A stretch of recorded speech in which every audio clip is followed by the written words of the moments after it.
Welcome to Mind in a Bind. Take a breather, turn around certain ideas, and brighten up your mundane life with a fresh outlook. Listen on and tune in to the Takeaways from Life by Anita S.J.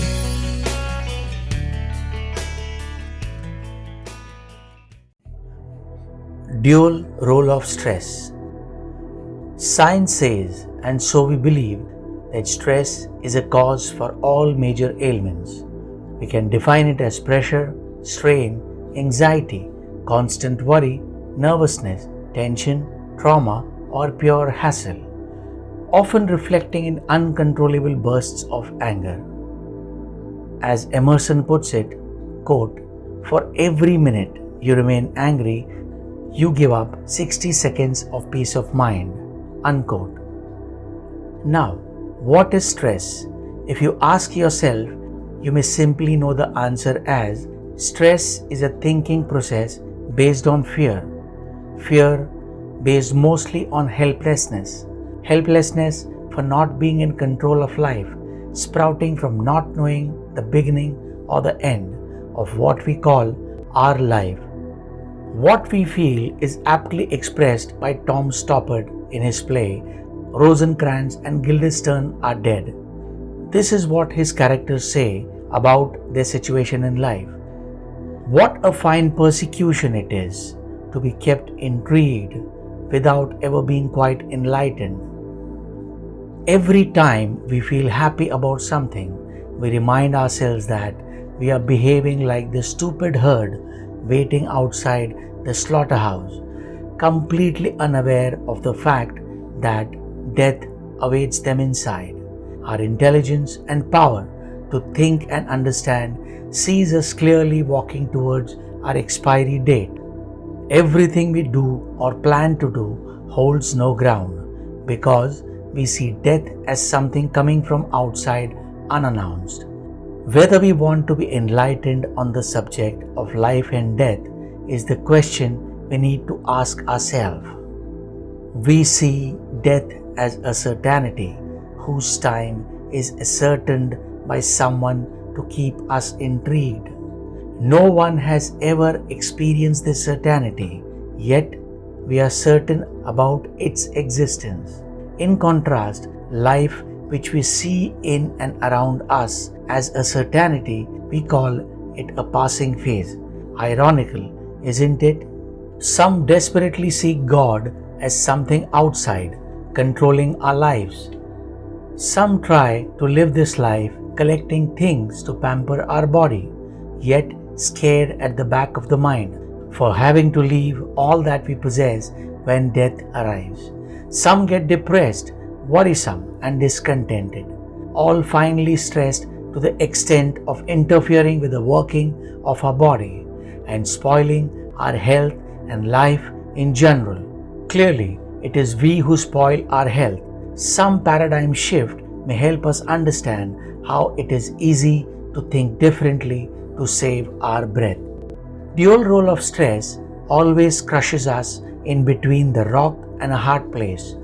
One in the sense of externally exerted pressure or tension, whereas the other one that is seen as an internal state of strain or tension resulting from the exerted stress in the form of adverse or demanding circumstances. The dual role of stress, thus, is both the cause of pressure and the experienced effect of pressure. Let us see both the roles of stress, the cause and the effect of the pressure. Two children are playing with balloons. They both happen to burst their balloons together. One child laughs while the other one cries for the entire day. One who laughs has exerted no pressure on his emotions. He is okay about the loss of the balloon, but the one who cried all day has stressed on his thoughts and on his feelings the idea of the loss over and over all through the day. Here, the external pressure was not the loss of the balloon, but the way the loss was perceived. The happy child perceived it as an opportunity to learn how it bursts and also as a prospect of looking at other toys to play with. The child who perceives the loss as something taken away from him sees his life as incomplete without the balloon. He feels helpless, small, and insignificant. Living becomes a huge task full of such pressures to cope with. To draw an analogy, we too feel the same effects of pressure and thus show stress-related responses that can be seen in the changes in secretions of glands or allergies, physical or mental diseases. In short, discord. Such stress-related discord is seen as and also generally accepted as the aging process.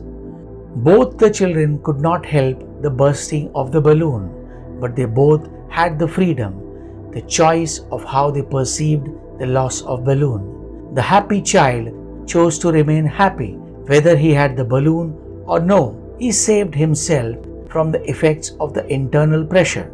The unhappy child chose to perceive the loss as something taken away from him.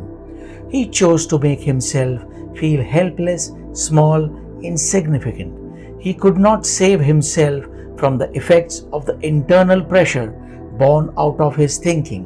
He had to undergo the dual stress of both the cause of pressure and the experienced effect of pressure.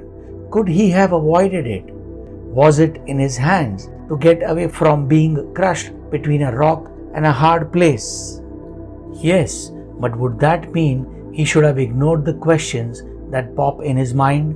Questions that would pop in all our minds like, why was the balloon taken away from me? Why don't I have any say in the way I want to live? Or even for how long I want to live? Why am I kept intrigued without ever being enlightened about the beginning or the end that I experience as my life in this body? All such questions are just fair, directly pertaining to one's life, but how to go about finding the answers will decide if we are adding internal stress to the unavoidable external stress or no. Simplify the basic difference between the external stress and internal stress, and you would know what can be done.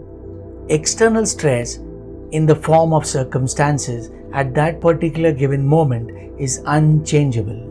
Internal stress that arises from our perception of the circumstance is changeable, since our perceptions are formed of our thoughts. Now, what to think is always our choice.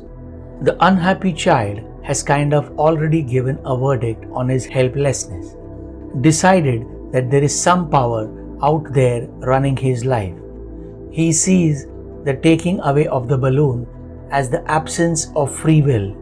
He has drawn his conclusions already, and thus his mind is not open for any more knowledge to get in. Hence the frustration and the crying. Life is not fair, he would thus say. As against this, the happy child is curious to see other toys, learn whatever he can from other things, and keep adding to whatever his present knowledge about the world is. He is open to learning and not in a hurry to draw conclusions. His mind is open to knowledge. It's flexible and not rigidly set yet. He is living with a general sense of security, with a feeling that all is well. His general understanding being all is well. What is the ideal way of dealing with this feeling of helplessness that inadvertently arises at the thought of being kept in the dark? So, should we blindly believe that all is well without proof then? Does it not mean living with ignorance happily? No, but like a child's open curiosity helps him learn from his surroundings, but without the fear lurking in his mind that things could go wrong. The child is unknowingly managing his internal stress and escaping from the dual role of pressure. External source of stress might not be in our hands, but reducing the internal stress coming from the way we perceive external pressures is in our hands. As Martha Washington said, quote, The greater part of our happiness or misery depends upon our dispositions and not upon our circumstances. Unquote. Thank you for listening. Hope you enjoyed. I am happier today. Share the thoughts, subscribe so that you don't miss on our upcoming episodes.